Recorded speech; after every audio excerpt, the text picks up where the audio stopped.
కాల సమయంలో యేసు ప్రభుల వారు ఈ ప్రాంతాన్ని ఎంతగానో ప్రేమించిన వారై మీ మధ్యకు ఒక రక్షణ సువార్తను తీసుకొని వచ్చినాడు.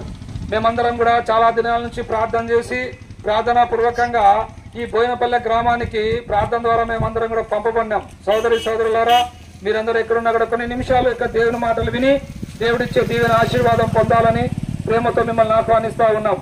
ఇప్పుడు మేము ఒక పాట పాడుకుంటూ రావడం మీరందరూ కూడా గమనించుంటారు. ప్రేమతో యేసు పిలుచుచున్నాడు రమ్ము అనే పాట పాడుకుంటూ మీ మధ్యకు వచ్చినాం. యేసు ప్రభు అందరినీ కూడా ప్రేమిస్తూ ఉన్నాడండి. ప్రతి ఒక్కరిని కూడా యేసు ప్రభు ప్రేమిస్తూ ఉన్నాడు. ఈ లోకంలో జన్మించిన ప్రతి వారిని కూడా యేసు ప్రభు ప్రేమిస్తూ ఉన్నాడు. ఎవరు యేసు ప్రభు అంటే, యేసు అనగా రక్షకుడు అండి. సమస్త మానవాళిని పాపం నుంచి రక్షించడానికి ఈ లోకానికి దిగి వచ్చిన రక్షకుడు. మానవుని ఆయన ప్రేమ ఎంతో గొప్పది. మానవుడు నశించి నరకానికి వెళ్ళుట ఆయనకి ఇష్టం లేదు.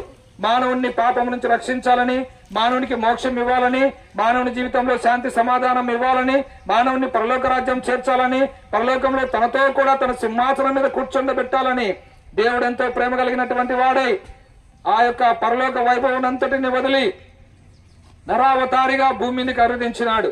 ఆయన యేసుక్రీస్తు ప్రభుల వారండి. యేసుక్రీస్తు ప్రభుల వారు పరిశుద్ధాత్మ ద్వారా మరియను కన్యక గర్భమందు ఈ లోకంలో జన్మించినాడు.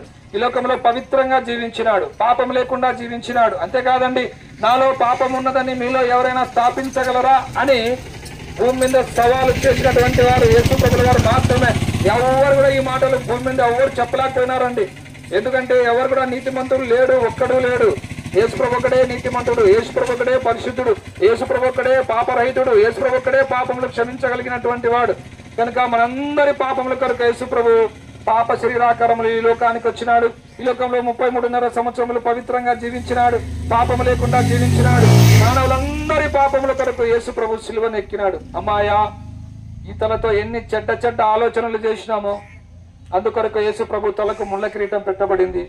మనం 2 చేతులతో ఎన్ని పాపాలు చేసినామో యేసు ప్రభు మనకు బదులుగా తాను 2 చేతులలో మేకులు కొట్టబడినాయి, ఆయన కాళ్ళలో శిలలు కొట్టుబడినాయి, పక్కలో బల్లెపోటు, దీపంతా చారలుగా దున్నబడింది. 39 కొరడా దెబ్బలు యేసు ప్రభుని కొట్టారు.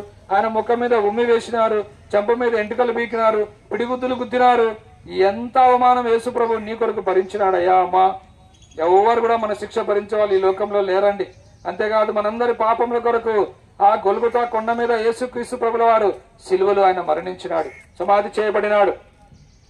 3వ దినాన మరణం జయించి తిరిగి లేచినాడు, ఆ పరలోకానికి ఆరోహణుడైనాడు. ఇక మధ్యాహ్న కాల సమయంలో ఈ ప్రాంతంలో నివసిస్తున్న ఎవరైనా సరే, ఎలాంటి పాపంలో చచ్చిన వాడవైనా సరే, నీ పాపముల సంఖ్య ఎంత పెద్దదైనా సరే యేసు ప్రభు చెంతకొచ్చి, అయ్యా యేసు ప్రభువా, నేను పాపిని, నన్ను క్షమించు, నీ రక్తంతో నా పాపము కడుగు అని ఒక చిన్న ప్రార్థన ఇష్టపూర్వకంగా చేస్తే చాలండి. యేసు రక్తం ప్రతి పాపము నుంచి నేను కడిగి పవిత్రులుగా చేస్తుంది. హృదయం శుద్ధి కాబడుతుంది. నెమ్మది, శాంతి, సమాధానం, పాప క్షమాపణ నువ్వు చూడగలరు. ఈ లోకంలో జన్మించిన మనం అందరం కూడా పాపాత్మలేంది. కోటీశ్వరుని మొదలుకొని కుటికి లేని వారి వరకు, లక్షాధికారి మొదలుకొని భిక్షాధికారి వరకు అందరు కూడా పాపం చేసినటువంటి వారే. కనుక ఈ పాప మరణ వస్తుజీతము మరణము, ఈ నిత్యమైన మరణము, ఈ పాప శిక్ష నుంచి తప్పించడానికి యేసు ప్రభు వచ్చినాడు, శిలువలో ప్రాణం పెట్టి తిరిగి లేచినాడు. కనుక ఈ మాటలు వింటున్నా నీవు ఇప్పుడే యేసు ప్రభుని సొంత రక్షకులను అంగీకరించి నువ్వు పాపం నుంచి విడుదల పొందాలని ప్రేమతో మిమ్మల్ని ఆహ్వానిస్తా ఉన్నాం. నీ మరణ దినం ఎప్పుడో నీకు తెలియదు, మరణము ఎప్పుడు ఎక్కడ ఎలాగ సంభవిస్తుందో నీకు తెలియదు. ఆ దినాన నువ్వేమి చేయలేవు.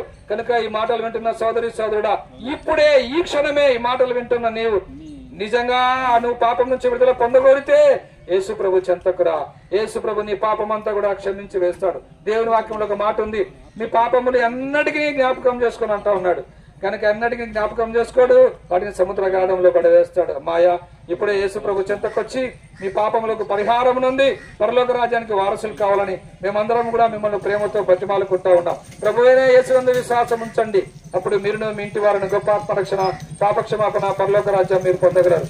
మా సోదరులు మీదకు చిన్న కరపత్రాలు తీసుకుని వస్తున్నారు, వాటిని తీసుకుని చదవండి, సత్యాన్ని గ్రహించండి. మీ అందరి కొరకు మేము ఇప్పుడు ప్రార్థన చేస్తాం. మీరందరూ ఎక్కడున్నా కూడా మా ప్రార్థనలో ఏకీభవించాల్సిందిగా మనవి చేసుకుంటా ఉన్నాం. ప్రేమ నమ్మకం గల యేసు ప్రభువా, బోయినపల్లె గ్రామంలో ప్రతి ప్రజలు మీరు ప్రేమించి మధ్యాహ్న కాల సమయంలో ప్రభువా మమ్మల్ని ఇక్కడికి తీసుకుని వచ్చి మీ యొక్క రక్షణ స్వార్థను వినిపించినందుకై వందనాలు. అనేకలు ప్రభువా నాయన విన్నారు, విన్న వారిలో మీ కార్యం చేయము దేవా, మీ చిత్తంలో మీ ఏర్పాట్లో ఉన్న వారిని రక్షించుకొనుము దేవా.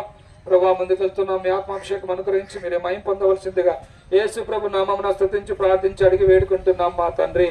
ఆమేన్.